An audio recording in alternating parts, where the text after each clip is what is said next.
Hello, amazing parents and caretakers, and welcome to the Pumped Up Parenting Podcast. I'm your family empowerment coach, Celia Kibler. I'm a mom of a blended family of 5 kids. I'm a grandma of 9 kids, an author, a teacher, a speaker, and a consultant with over 40 years of training and real-life parenting experience. I'm here to offer you practical, doable tips, strategies, and techniques that will pump up your parenting skills and create peace, love, and laughter throughout your family.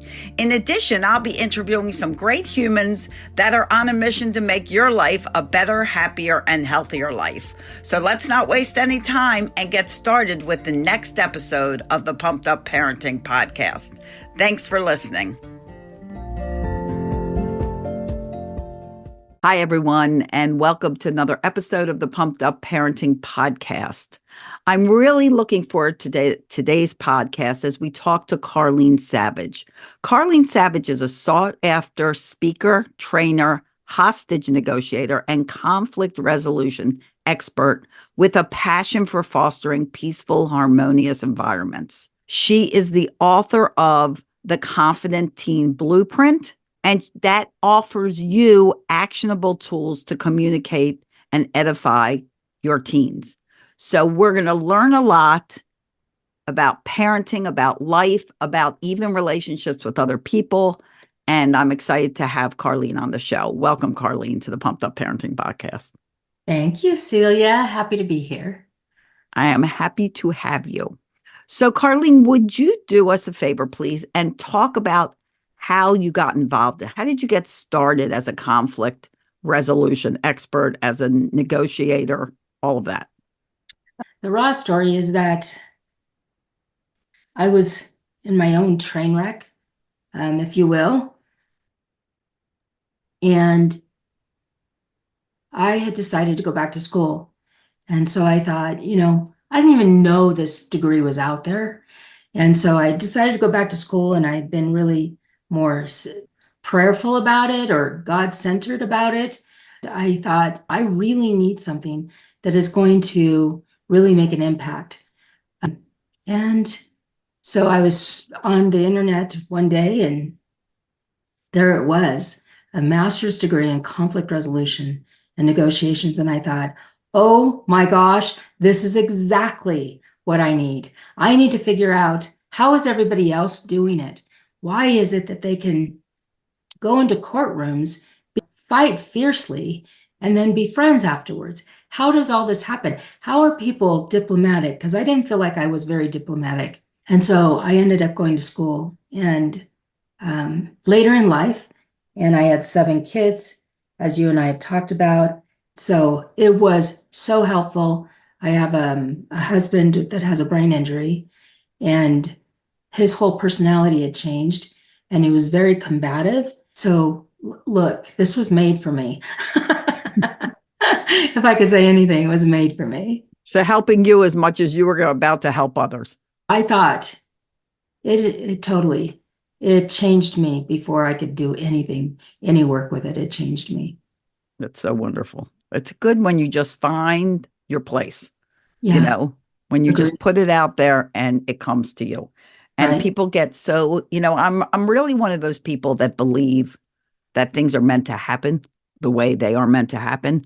Yes. And like, if things don't work out, and people get so down on themselves and down about things not working out. But I really feel like if they're not working out, there's a reason why it's not working out. And there's either something better around the corner, or that was not a good fit, Couldn't agree more. And also, when there's a need, when you have a need and you're really soulfully looking, the answer finds you. And this has been such an epic change. What was interesting is in my cohort, these are small classes. These are not big classes. So that's kind of telling if you look at it, because not a lot of people are looking for conflict resolution studies. So my cohort was small. I think we started out at 20 people. We ended up with 13 or 15. But it was interesting listening to the stories of the people that were in there. And you had ER surgeons, you had pilots, you had union reps, you had other attorneys, you had CFOs, CEOs from national organizations, and they were coming in, and it was interesting listening to them. And this was at the beginning of the education process, right? The degree. And everybody was coming in, and their statements were things like, I need to be able to manage these people in my, department. I need to make some changes in X union. I need to be able to influence people that for change and what they need to do. I need to help people figure out their problems, but not one person said anything about themselves. And that really put me kind of on my end, because I said, I felt so inadequate in that space, but I said, I came because I was looking for some answers. And so, automatically with all these surgeons and pilots and union rep, national organizations, and I'm sitting there going, I'm looking for some answers, and everybody else is trying to fix somebody. And that's your number one mistake in conflict resolution. You're trying to fix somebody. Yeah, I agree. That's a number one mistake in a lot of life, parenting, especially for parents. They always want to fix the problem. Your child's having a problem. They want to fix it. They feel frustrated if they can't fix it. You can't fix everything. And sometimes it doesn't need to be fixed. Sometimes you need to listen. Yeah, I didn't know any of it really needed fixing. I think it needs more massaging. And we as parents need to figure out how to elevate the gift. What are their gifts? How to elevate their gifts. And so I don't even know if we're supposed to be fixing, but I suppose, in my history, I can look at screaming kids or kids that are hard to manage at a particular time as trying to fix something. But really, I'm just trying to wrap my head around what caused that thing to happen. Where are we? What happened in their life that's causing this poke? And we have our 4-year-old grandson living with us now. And what's interesting is watching him, and he went through a stark personality change in 1 week. And so, his dad was frustrated with him and said, I'm just so tired of it. And then I sat back and I went, like I have for 40 years, I sat back and I went, wait a minute. When you see a stark personality change, they're saying something. Right. And at 4 years old, what is he saying? And so then we began to go, okay, what's changed in his life in the last 2 weeks? And it was so obvious, and yet we didn't see it as adults. So not trying to fix it. You're just trying to massage, explore, elevate, those kinds of things. So anyway. Right. Absolutely. Absolutely. And children aren't going to show trauma or anything like that by speaking up and going, well, this is really bothering me right now. They're going to show it in all kinds of dramatic ways. Yes. And like headaches and stomach aches and tantrums and just being irritable and Oh my gosh, Celia, that is a deeper discussion, if we dare as parents to have it, is that those tummy aches, those headaches, those migraines, those light sensitivity, they didn't come that way. Right. There's something happening, and we need to, so it's not fixing. It's just, we're just evolving, trying to understand it all, trying to help them sort through. That's the job. We're trying to help them sort through their magnificence and make sense of it. And when those kinds of things happen, you're talking about tummy aches and stuff, what changed? Yeah. And in the case of our 4-year-old, he kept saying no, like defiantly, no. He would just full on look at you when you said, go do this, something he's had to do for 4 years now, ever since he learned how, at least in the last year with us. So you would say, go put your toys away. No. And it'd be like, what? And that was so far off the path of what was bothering him, but that was the only way he could do it. So we started looking, and he was doing it to everybody. No, I won't do this. At his preschool, no, I won't go sit down. No, I won't pick that up. And it was just, why the no? And then we realized the one change that changed is that he had somebody coming into his life every day that week. And he loved them, but he just was done. And he was like, no to everything. No, no, no, no, no. And once we saw that, we went, okay. So what we did is we took that person, we went back to regular visits that we normally would do with them, and he became happy again. And it was just so interesting. And so those tummy aches, those headaches, those, when they're saying no to stuff, and it's a heightened level of no, Right. not just regular flow. Anyway, so just amazing. So I love that you said that, Celia. Yeah. It's Okay. you got to really, really for kids read between the lines because they can't, especially little kids, they can't express themselves. Yeah, and little kids To just you become to interpret teenagers. what they say and what they do, Yeah, yeah, and it's difficult for adults. It's not easy. There's nothing easy about it, but, you just have to stay calm and dive deeper. And like you say, even analyze what is going on in this child's life. And many things that you don't interpret as being traumatic is traumatic to them. absolutely. And they just become teenagers. Yeah. That And then carry bring same- that trauma with them. right. And then people go, oh, they're being teenagers. Everything's blamed on, oh, they're being teenagers. Oh, they're a toddler. Oh, they're Yeah. 3. Oh, they're 2. Yeah, Oh, they're a but boy. Boys will be now, boys. but what happens when they become teenagers, Celia, and see if you agree with this, but what happens when they become teenagers is they're flexing as young adults. Not just are they bringing that tummy ache that we never sorted out, but they're also bringing the years of tummy ache, for example. And then what happens is that they're flexing as young adults. And are we making that transition to allow space for young adult decisions, mistakes, crazy thoughts? Are we making that? And their bodies are going through so many changes as it is. So you compound the fact that we didn't slow when they were children to figure out the tummy ache or the constant headaches. Now we have migraines. Now we keep them out of school. Now we do all these things. Now their body's going to go through teenage stuff, and then they're going to flex their mental capacity as pre-young adults. It's just a waterfall of It is. stuff. It is. And add that into the way the brain changes for Yeah. teens, adding risk, adding the need for friends, adding the need to belong. And you add all of that up. So good. And it's like, okay, so what do I do with all this? And a lot of times, sadly, it creates depression, that moodiness, that I don't feel comfortable in my own skin. I don't feel comfortable with others, and they don't know where to turn.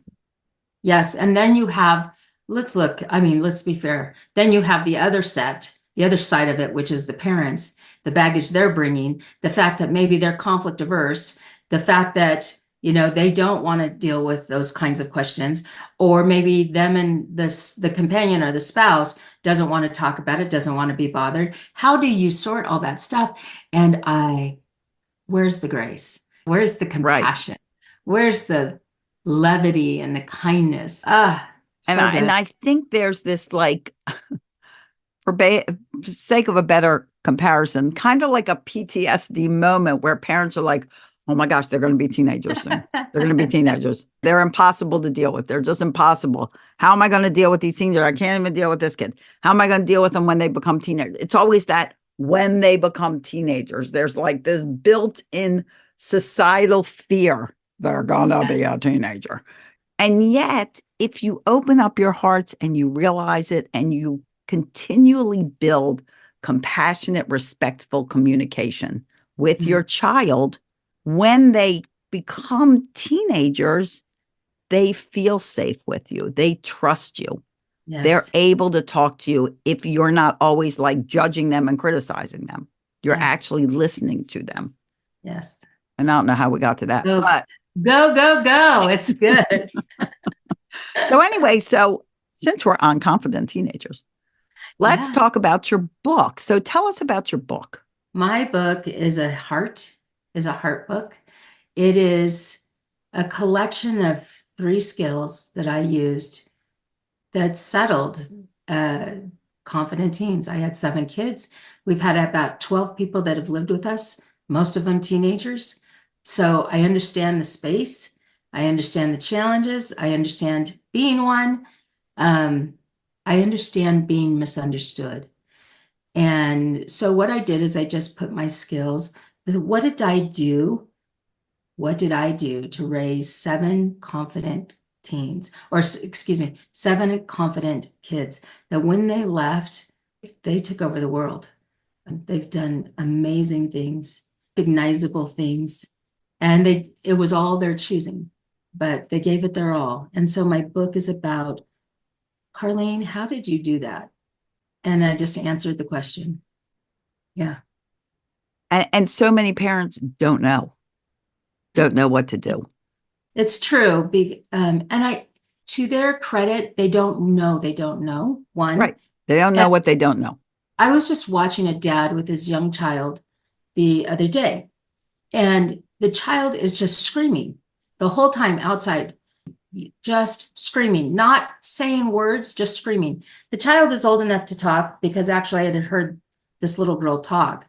And so she can talk and communicate and express, but she's out there with her dad just screaming. And so the dad's got her up on his shoulders. He's jumping around. He's walking around. The mom comes out. She's trying to give her stuff. The child is just screaming the entire time. And so after about 20 minutes, 30 minutes of listening to this, I looked at my husband and I said, out of everything that they're saying down there, because they weren't very far from me, I said, the one thing they're not saying is stop. Tell me what's the matter. But instead they're guessing. They're Right. guessing at the work instead of asking about what the need is. And you can expect that out of a 3-year-old. You can expect that out of a 2-year-old. You can expect that out of a 1-year-old. You can expect it out of a newborn. They are telling us stuff the entire time if we dare listen. Right. So true. And I just finished up a parenting workshop at a preschool. Mhm. And one of the things we talked about, one of the parents was like, I try to understand their feelings. Should I be assuming what their feelings are and like feeding them information? And a lot of parents will do that. Like you say, they'll just assume what's going on. They have no idea. And the problem, of course, is you're not listening to them. Don't assume. You can't assume what somebody's feeling. You can never know. If you have a partner and you're at home and you're both irritated at each other, you cannot guess what that person is thinking. We are not mind readers. So start talking to your children. If you want to sympathize with them as far as what they may be feeling, talk about what you're feeling. You can't say what they're feeling. And nobody wants to hear somebody else, even little kids, teenagers, because nobody wants to hear somebody else tell them what they're feeling. Right. So if you want to relate from your experience, I had a situation like this and this is how I felt, blah, blah, blah, and relate that. And that might encourage your child to talk about their feelings. But don't just assume and don't just guess. And sometimes you just have to ask. Yeah. And so often we forget to ask. Yeah, agree. Nice. So tell us more about your book. You said there are 3 skills in your book. Yeah. So, and it's focused a lot on how to deal with conflict, but the 3 skills, one is your overarching philosophy. What is it that you want? I don't care what age your children are right now. They're 3, they're 2, they're 1, they're 14. What is it? What is the overarching things you want them to know before they leave the home? What is that? It's a 50,000 foot view. That's number 1. If you know that, you have designed your entire life with them because you have the overarching philosophies. So an overarching philosophy would be, I want them to know that they're capable of doing anything that they choose. And I remember in our age, when I was a young parent, we would use examples like they could dig ditches, they could be the president of the United States, they could, be a corporate leader, they could be a call center operator, they could do anything. But what is that overarching philosophy? I want them to believe they can be anything they choose, which means that everything else is going to fall under that. All your actions, all your behavior, all your words, everything will fall under that. So that's number 1. You need to have overarching philosophies so that dad, the mom that were, jumping around with this little girl, overarching philosophy right there that I could see is we have no say, right? It's just whatever they choose. Well, if the overarching philosophy is I want them to feel capable to do anything, then you're going to expect them to make choices. You're going to expect them to look at their situation and communicate with you. You're going to expect those things. So that's number one, is the overarching philosophies. Number two is, sorry about that. Number two is the mantras. And they're similar to affirmations, but affirmations, we have diluted its meaning. We have said, lie to yourself. Say an affirmation that even is a lie so that your mind, your subconscious mind believes it. And I'm not necessarily of that bandwidth believing. What I believe in is mantras. And that is, what do you want as your overarching philosophies? Then that means the words you say, the sentences you say, the things you say in conflict, the things you say at the dinner table, the way you look at their shortcomings, their strengths, will all dial into that mantra. So if my mantra is, I want you to believe you're capable of everything, then my mantras might be something like, you need to use your words, or tell me what you're wanting. Don't just stomp your feet.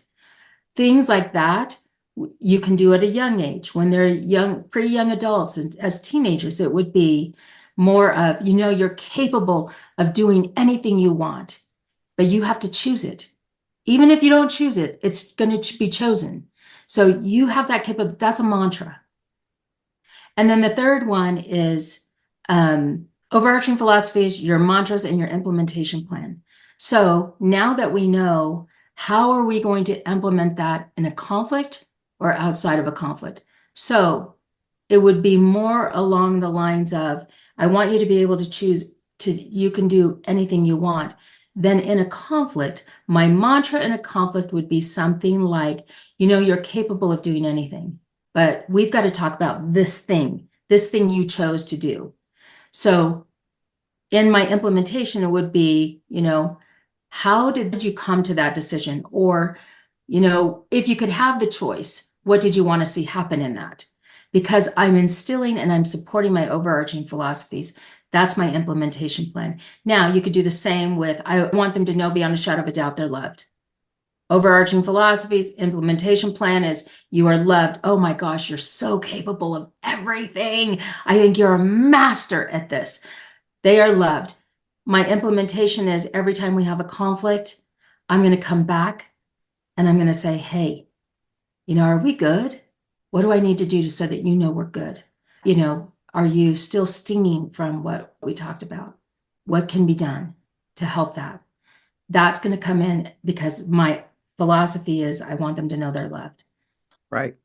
And, that's such an excellent sequence of supporting information to share with your child.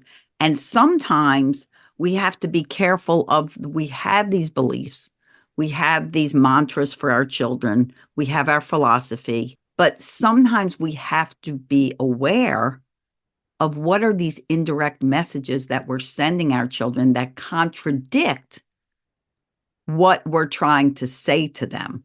And, something as simple as, I'll tell parents sometimes, instead of saying, don't forget the trash out when you get home, which sends an indirect message to them of, I don't believe you're going to do it. I don't believe in you. I have to remind you. Whereas if you said in the morning, oh, by the way, thank you so much for taking out the trash when you get home from school. Now that turnaround, you have still reminded them if you feel it necessary to remind them, but instead you sent a message that I believe in you, you can do it. I know you're going to do it, so I'm going to thank you early because you're already going to do it, and I might not be there to thank you. And then it sends a positive expectation, a belief in your child that the opposite doesn't send. And then they're getting these mixed messages. Well, you believe in me. You want me to be the best I can be. You want me to be anything I can be, but you contradict it by your behavior. When a child, you're rushing through the morning and you're for a little one and they're putting on their shoes and you're like, forget it. I'll put them on. Let me put them on. that sends the message that I don't believe in you and I don't think you can do it, as opposed to take 10 minutes instead of 2 minutes and give them a chance to do it. Yeah. So often our behaviors with these beliefs totally contradict what we want them to hear. And when that happens, that eliminates, them feeling like, oh, you don't really want this from me. Hey, parents, it's Celia. Just want to take a break from this podcast for a moment.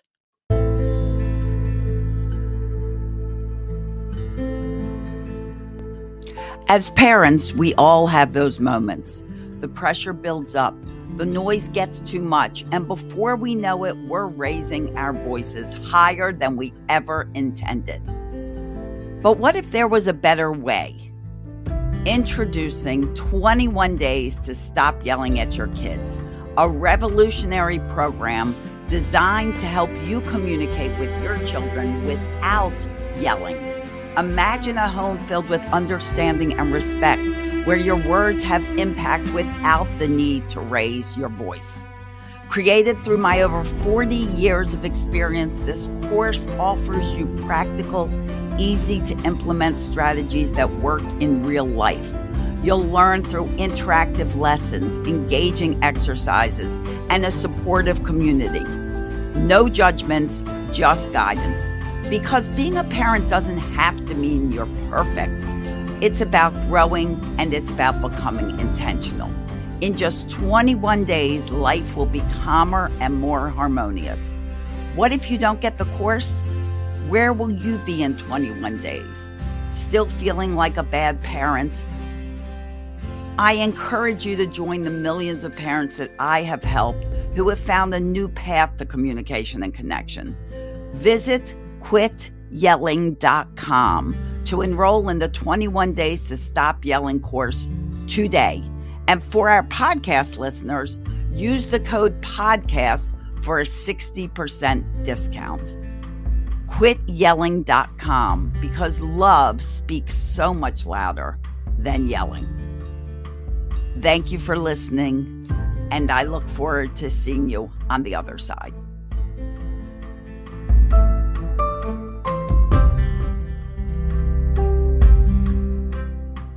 Yeah. And there's parent recovery, where, you can course correct at any time. Because I know sometimes, they're putting their shoes on and I need to go, right? We need to go. We're running late kind of thing. So, course correct, you can say, hey, let's just get them in the car and you can put them on in there.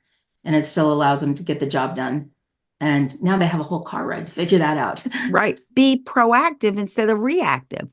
Mm-hmm. So as far as shoes go, not that this topic's about, our talk is about shoes, but I always say they get dressed in the morning unless you really don't want shoes in your house. Make getting dressed part of shoes. Part of shoes, part of getting dressed. And that way you don't have to worry about shoes before you have to walk out the door, because that's such a stressful spot. Mm-hmm. Parents usually have difficulty because their kids are like dawdling putting on their shoes. Mm-hmm. But be proactive and make sure a lot of things that you want to communicate to your child, that you actually put thought into it instead mm-hmm. of flying by the seat of your pants. If I want this message relayed to my child, how can I best relay it? That reminds me, I'm coaching a mom, and she's in one of my one-on-one coaching situations. Anyway, so we were talking, and she, and I talk about doing just that. You've got to think about it. You've got to know your overarching philosophies. You got to know what kind of mantras do you use to support that? What's your implementation plan? So we go through that, and she came to me one day and she goes, I had no idea that you had to think about it. We were talking about Easter eggs. And then I said, you might want to color the Easter eggs with your kids. And she was like, yeah, I want to do that. And so then I had suggested, because we were coaching, I said, think about it, because you have a 3-year-old and a 1-year-old. So think about it. How are you going to do that? Are you going to do that at the counter? Are you putting the 1-year-old in a high chair? Are you going to have the 1-year-old participate and stand up? Are you putting everything on the high chair and having them sit there? Are you going to do with the 3-year-old who's going to be super eager about doing all that stuff? How are you going, are you going to do it in the Cool Whip thing? Are you going to do it in the cups thing with liquid? And she goes, oh my gosh, I had no idea that Right. you had to think about this stuff. And so as we were processing it, she goes, you do this with everything? And I said, well, I'm 40 years into this. So yeah, but I think about those things. What are the outcomes? I said, here's what's going to happen. I said, if you don't think about a few things, at least, maybe not to my level, how deep I go, but maybe if you don't think about it at all, I said, then you're walking into a crapshoot and it's just going to happen and you will have chaos. And then you're going to wonder, how did that happen? Right. And it happened because you didn't pre-plan something. Even if it's just a couple of things. Maybe you just want to do it one-on-one with each person. Boy, that saves you a lot of headache. And who's going to be watching the other one while you're doing this? Boy, that saves you a lot of headache. You could be a much calmer mom. And so she went, oh my gosh. So she ended up doing it. And she said, oh my gosh, it went so smoothly. There was no yelling, screaming, no fighting. And that's kind of what she's been used to having happen. And she planned it. She planned what she wanted to see happen. Overarching, the Right. overarching philosophy. She planned what she wanted to see happen.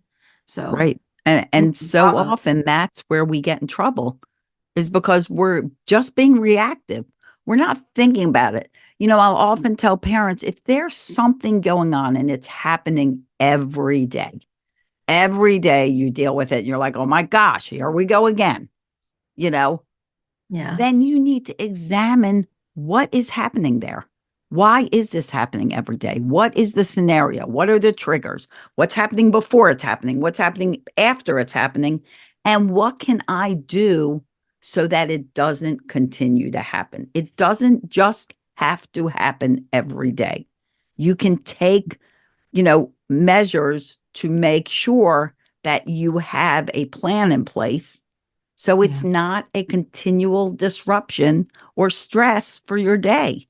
Because if you're stressed out, your kids are stressed out.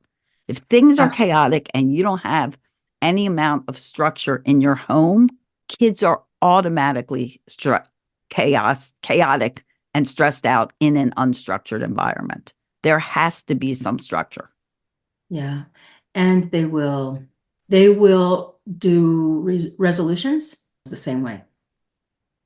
If it's chaotic for you as a parent, you are teaching them to let it be chaotic for them as children, as teens, and as young adults.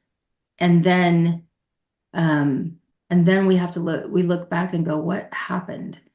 And it happened from the very beginning. Right. And I think one of the things that you said when you said you have to look at what's happening, when you look at it, make sure you look at yourself first.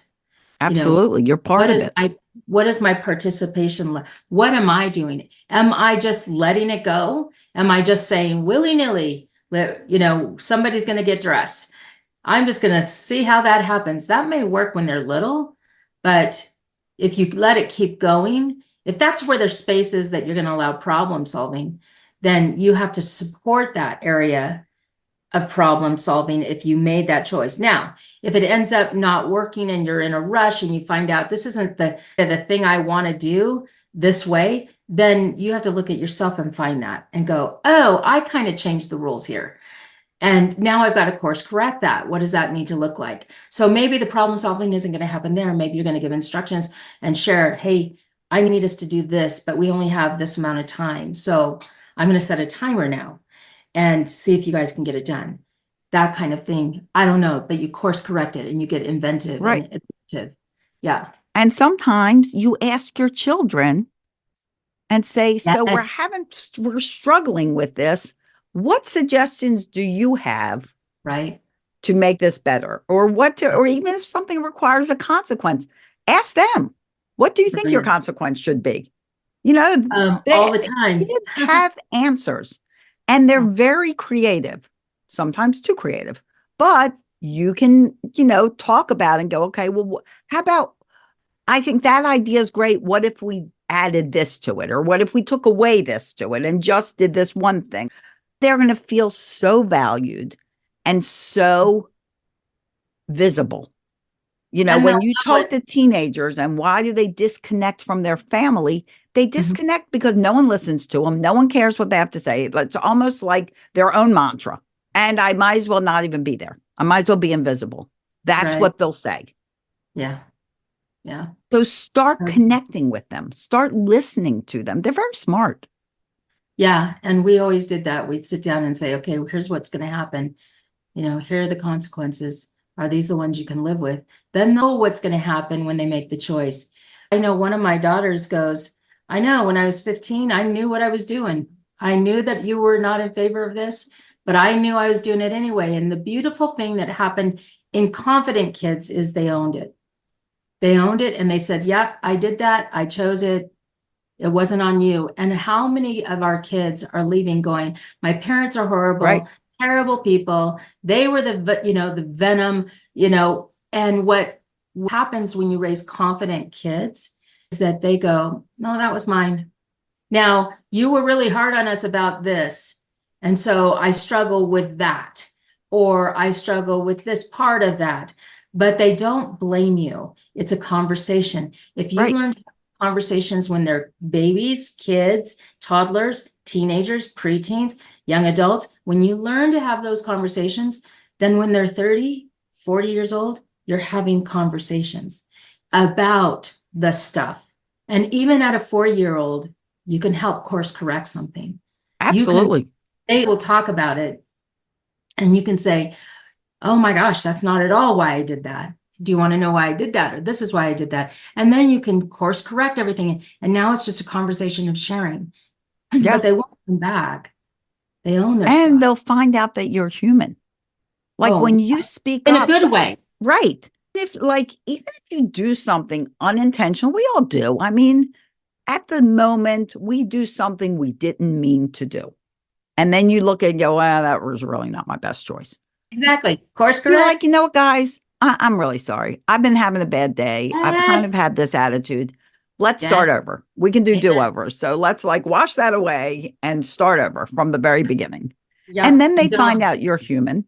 Then they Yep. find out that they can be human, that they can make mistakes because you acknowledge when you make a mistake and it's okay. We just think of a different plan. We just set up a new road, And you know?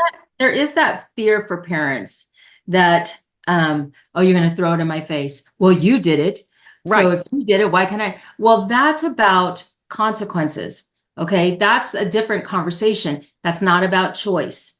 So when you are sharing that, oh yeah, I'm so sorry, I messed up on that. When you're sharing that, well, it's not something they're going to fling in your face because that's there's a difference between consequence and choices. And there's also a difference between conversation and demand, how that looks for people. And so when you're parsing that out in your head, you've got to know the difference. So I have heard those arguments where the kids come back and go, well, you did it. And the response should be something along the lines of, you're right, I right. did. Now, it should not be. So learn from me. That's why I'm telling you this. It should be, you're right, I did. I made a whole huge And this mistake. is how I felt. Was the result. This is what I learned. But, like we If it said, goes that far, it's yeah, about you if you need to be. It's it's not, not like talking yeah, about what they're feeling. yeah. Absolutely. And it's, the whole thing is realizing that you are a team and that this is not a dictatorship. Does it mean your children are in charge? No, doesn't mean your children are in charge. But what it does mean is that you respect each other as human beings. You respect their thoughts. You value their opinions. You let them know you value their opinions. You ask questions. You discuss things. There are things that are non-negotiable, and they're non-negotiable. They're non-negotiable. This is not up for discussion. But you know what this is? Whatever we're doing with this situation is up for discussion. So let's talk about it. Let's find out the best way to do this with the best resolution that we're all, working towards. And so when you say that, Celia, one of the things that comes to mind is, because I can hear parents out there going, what, you have non-negotiables? Then what kind of, then you're really not preaching what you're not living what you preach. But the deal is that your kids have non-negotiables too. Yeah. And when you're in that love ship with them, then you hear their non-negotiables. And their non-negotiables are going to be different because they're the teenagers or the kids in the situation. But as they grow older, it becomes a collaborative. But while you're and there, an understanding of why one feels one way and the other feels. We all have valid reasons why we feel. Yeah. Agree. And like for little kids, a lot of non-negotiables are for safety reasons. Like I had a parent ask me, well, with her 2-year-old, well, if I hold my 2-year-old's hand in a parking lot or I pick them up, they throw a tantrum because they like to just run. And I'm like, so the choice here is they cry or die. Like, that's not a choice. A 2-year-old cannot run through a parking lot. That's a non-negotiable. You can't run. You will get run over by a car. No car can see a 2-year-old in front of them. So that's, some of what I mean by non-negotiables. There are things for safety that as a parent, you have to help your child understand. But as they get older, that's where conversation comes in. That's where talking, that's where listening. The best listeners are the best communicators. Because if you're not listening, if you're planning your next rebuttal, you're not listening. I think, and also in that situation, we have surrendered our choice as parents. So taking that same situation, my daughter screams when I hold her hand in the parking lot, get back in the car, be willing to get back in the car. And then you can have the conversation. You are holding my hand because there are cars. Now, here's the thing that you don't know when your children will begin to comprehend things, but they can comprehend tone. They can comprehend facial expressions. They can comprehend touch. So if my children, like I had kids that walked early, 7.5 months, they were walking. So they didn't have the capacity to understand all things.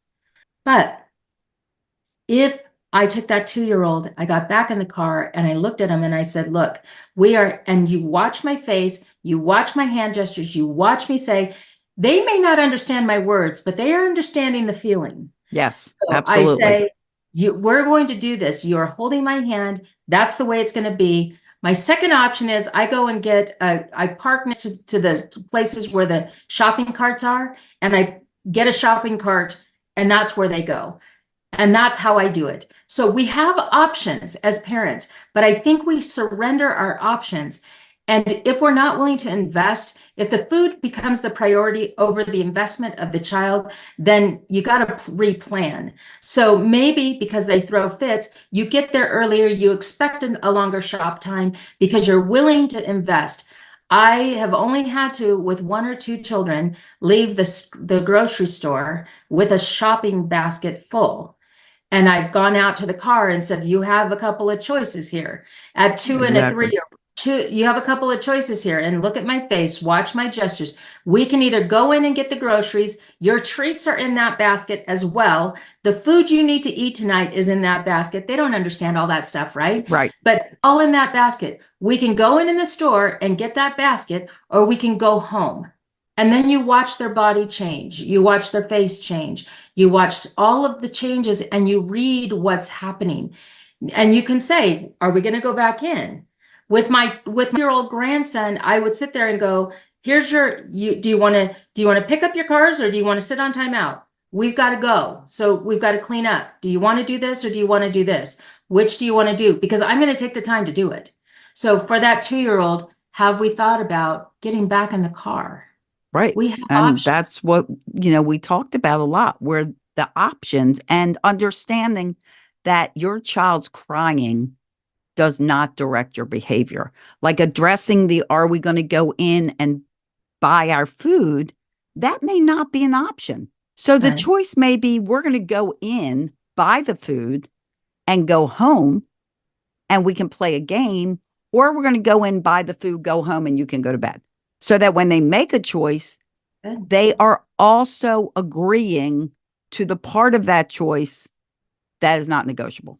Getting in, going back in and getting the food, because you just did all that shopping. Probably you don't want to leave and get the food, and that the thing is, I think all of this is to say that you don't realize how much a child treated respectfully understands. And when treated respectfully, they learn respect. Yep. And does that mean that everything is a discussion? Everything is a negotiation? No, it doesn't mean that. No. Yeah. But it does mean if they are struggling with something, it's nice for them to have an explanation because they have a lot of brain growth. And that's where they learn. That's how they learn to understand their emotions. Yes, I'm frustrated. Oh, but this is how I can help my frustration, is by better understanding what is going on. And understanding, when adding to that, Celia, when you begin to invest in that kind of an outcome, the reason why it doesn't become a discussion all the time is because you've set the tone, you've set the pace, you've set the expectation, you've set the understanding, and they get the benefits, the rewards, they get the experience, and they get to participate now. So every time now that you go to the store, they already know. It's the expectation. Right. Exactly. And then it becomes a pleasant thing. So now you can walk through at 3 years old, 5 years old, and go, tell me when you see a letter M, tell me when you see something red, tell me when, and you can move on to the next growth phase, because it's all that overarching philosophy of whatever it is that you want. Right. Exactly. Absolutely. 100%.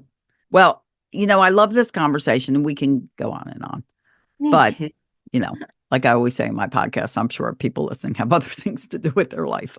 Yeah. Not that we don't appreciate you being here with us. We do appreciate you being here, but I know you have things to do.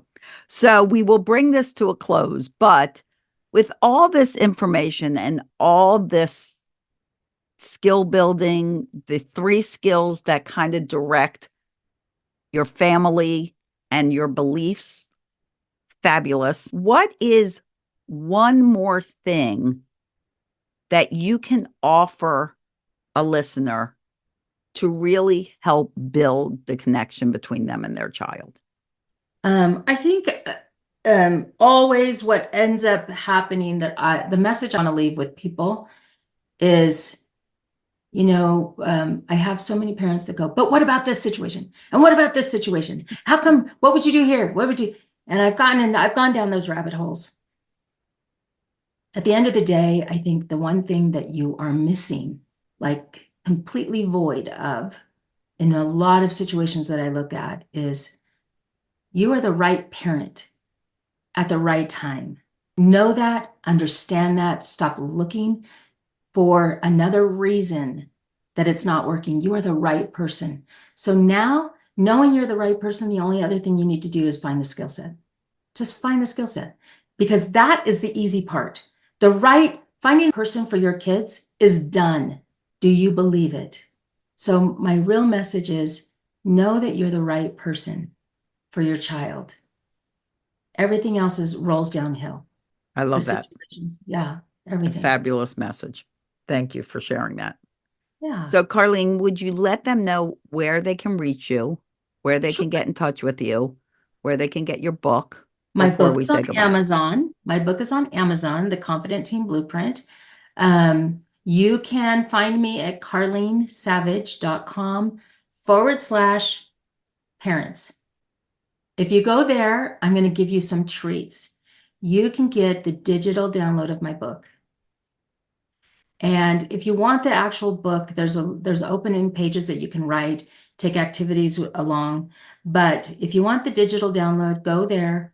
Get the digital download. Yay! That's so nice. It's a very nice gift.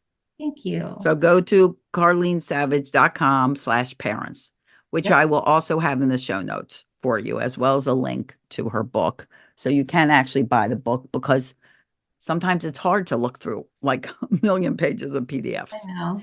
And even when you like listen to books, I find when I like listen to books on Audible that I love, I like wind up buying the book. I'm like, oh, I need this on my shelf. I know. It is on Audible, by the way. We just released the book on Audible. Oh, yay. I have to release mine. I haven't released mine yet. Yeah. I need to Oh, work get on yours that. done. Yeah. Yeah, It's I on need- Audible, and so they can buy it, but you can get the digital download, and it's just so exciting. Yeah. Excellent. Happy to be And here. it will Thank you. help, and it will give you the skills that you may not have right now. I Yeah. always encourage people, recognize that we come here to this day at this moment with all the knowledge we have. And Yeah. if something is still not working, we need to know more. Right. So take advantage and learn more. You have an expert here. So good. Learn what you need to know to make your life and your child's life better. Well, thank you, Karleen, for being here. It's been an absolute pleasure. Thank you. And to all of you, if this was helpful, share it out, please. Pay it forward. Give another mom that needs help that you're talking to. You're like, oh, you should listen to this podcast. Send it over to them. Leave us a comment so we know how you enjoyed this podcast. And as always, my friends, I wish you days filled with peace, love, tons of laughter. You need to laugh. Your teenager's funny. Your kids are funny. You're funny. Laugh more really is the best medicine. And I'll see you here next time on the Pumped Up Parenting Podcast. Bye-bye, everyone.